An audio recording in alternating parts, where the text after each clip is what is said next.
Buenas, hoy vamos a hablar de los años peronistas. Esta etapa fue de 1943 a 1955. Intervención militar en el 43 y primeros pasos de Perón. Bueno, en un clima de tensión sucede la intervención antes de que se realicen las elecciones donde el candidato oficialista iba a ser Patrón Costas, un dirigente conservador. Se venían tiempos de elecciones en el año 43, antes del golpe militar, y como se sabía, Patrón Costas era un dirigente conservador, o sea, iba a beneficiar a los sectores más concentrados de la Argentina. Bueno, esa fue una de las razones por cual se da la intervención militar del 43, donde se derrota a Castillo, el presidente hasta ese momento, y ponen al frente al general Rawson, luego del golpe. El general Rawson estará un tiempo menor, luego lo sucederá Ramírez, y en el 44, o sea, un año después del golpe, llegaría Farrell. O sea, hubo muchas internas dentro del golpe militar y el post-golpe militar entre los generales. Bueno, Perón en el 43 estuvo a cargo de la Secretaría de Trabajo y Prevención, que desde ese lugar comenzó a construir vínculos con los sindicatos a partir de la promoción y sanción de proyectos referidos al mundo del trabajo. Ahí es donde Perón empieza a trabajar para los principales beneficios de los trabajadores. Bueno, una de las medidas tomadas en este periodo fue el Estatuto del Peón en el 1944, donde sancionó derechos para los trabajadores rurales. Ese como ejemplo, para que ustedes tengan. Bueno, elecciones del 46 y primer presidencia de Juan Domingo Perón. El presidente Perón llegaba fuerte, todavía no era presidente, pero vamos a ver la historia de cómo sucede la presidencia de Perón. Perón llegaba fuerte para las elecciones del 46, de 1946, ya que su imagen creció. Luego del 17 de octubre de 1945, donde fue liberado en la Casa Rosada ante una multitud. Perón, recuerden que estaba detenido, y el 17 de octubre de 1945 es liberado ante una multitud que lo pedía, que lo ovacionaba, ya que la detención de Perón para los trabajadores era injusta y era el principal referente en ese momento de los trabajadores. Bueno, en las elecciones, después de esto, del hecho histórico del 17 de octubre, que se recuerda el día de hoy como el Día de la Lealtad Peronista, Perón tenía una imagen muy grande, o sea, llegaba bien para las elecciones. Y en las elecciones teníamos dos partidos, o mejor dicho, un partido y un frente donde se disputarían la presidencia para 1946. En las elecciones teníamos de un lado al Partido Laborista, que era el partido con la fórmula Perón-Quijano, y del otro lado a la Unión Democrática, que era un frente de partidos con Tamborini y Mosca como fórmula presidencial. Este frente, Unión Democrática, contaba con el apoyo de Braden, embajador de Estados Unidos, y también contaba con apoyos de sectores conservadores, sectores concentrados del país. Bueno, es muy recordado el lema Perón o Braden o Perón, por el tema de que Braden, digamos, representaba a los Estados Unidos. De hecho, sacó un libro hablando en contra, diciendo que Perón favorecía a los nazis, y bueno, Perón le responde a ese libro. Por eso es muy recordado esto cuando ustedes escuchen que digan Braden o Perón. Bueno, una de las leyes, cuando el peronismo llega al gobierno, después del 46, de 1946, las características, o mejor dicho, lo más recordado del peronismo, una de las cosas, porque hay muchas cosas para hablar del peronismo, es la ley del sufragio femenino, ley de votos para los habitantes del territorio y la reforma constitucional. Primer plan quinquenal. Acá cambié las letras porque vamos a hablar de las medidas, o mejor dicho, sí, de lo económico. Pasamos de lo político a lo económico.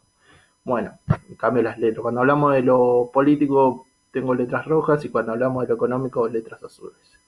Bueno, el primer plan quinquenal de 1947. El primer plan quinquenal venía a dar continuidad a algunas políticas planteadas en el periodo del 43 al 46. Buscó la protección de las industrias manufactureras, en especial la metalúrgica y la textil. Obviamente estamos hablando de las industrias nacionales, o sea, las producidas en el país. Favoreció el desarrollo de nuevas industrias, por ejemplo, la producción de laminados, aceros y algunos químicos. Bueno, el primer plan quinquenal iba acompañado con la creación del Instituto Argentino de Promoción e Intercambio, IAPI. El IAPI era un organismo que intervenía en el comercio internacional a partir de la compra de la totalidad de las cosechas de los productores nacionales por parte del Estado y la posterior venta al exterior. Esto quiere decir que el Estado le compraba las cosechas a los productores nacionales, o sea, a los productores del país, y el Estado se encargaba de venderla afuera del país, o sea, a otros países que no sean Argentina. Y ahí se producían las divisas, o sea, el país vendía, le pagaban en dólares y con ese plan, con ese dinero financiaba todas las políticas económicas. Bueno, también centralizó el comercio externo, como le estaba explicando recién, y transfirió recursos entre los diferentes sectores. Para que funcionara esto, la producción en el país necesitaba dinero. Bueno, o sea, aprovechaba eh, el, todo lo que es el plan, todo lo que es el dinero que produce el campo para después transferirlo, manejarlo para que se empiecen a trabajar en todo lo que es el desarrollo de nuevas industrias. Segunda presidencia y contexto internacional. La segunda presidencia comienza en junio de 1952 en un clima de tensión que luego se agravaría con la muerte de Evita en julio. O sea, en junio empieza la segunda presidencia y un mes después muere Evita. Así que esto también enrarecía más el clima. Aparte, Evita era una figura muy querida por los sectores populares. Entonces, bueno, fue un golpe también para el peronismo. En estos años de peronismo, el contexto internacional, vamos a hablar de contexto internacional ahora un poco para meterlo adentro. Todos los videos estoy metiendo contexto internacional para que se entienda lo que pasaba en el mundo. El contexto internacional estaba marcado por dos bloques, entre Estados Unidos y la Unión Soviética, luego de la finalización de la Segunda Guerra. Bueno, cuando termina la Segunda Guerra, en el mundo quedan dos bloques, antagónicos, o sea, contrarios. Estados Unidos por un lado y por el otro lado la Unión Soviética, que hoy ya no existe. Bueno, el peronismo no se inclinó por ninguno de los dos bloques. O sea, el peronismo, como vimos, ahora vamos a ver cómo se le llamó a eso, se mantuvo ni del lado de Estados Unidos ni del lado de la Unión Soviética. Frente a esto, frente al contexto internacional donde habían dos bloques antagónicos, buscó sentar su posición internacional, el peronismo, en lo que llamó la tercera posición. O sea, no era ni la primera posición, si querés llamarle Estados Unidos, ni la segunda posición, la Unión Soviética. El peronismo se hacía llamar como la tercera posición. Y mantuvo relaciones con todos los países del mundo. Segundo plan quinquenal, acá vuelvo a marcar en azul todo lo que es medidas económicas.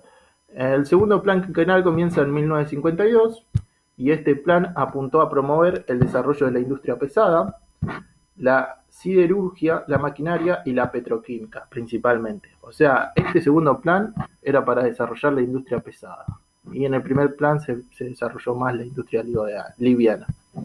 Bueno, el segundo plan quinquenal tuvo una serie de acuerdos con el capital extranjero, con capitales extranjeros, o sea, capitales que venían fuera del país, que no eran de Argentina, y buscaba dar respuestas a las dificultades económicas.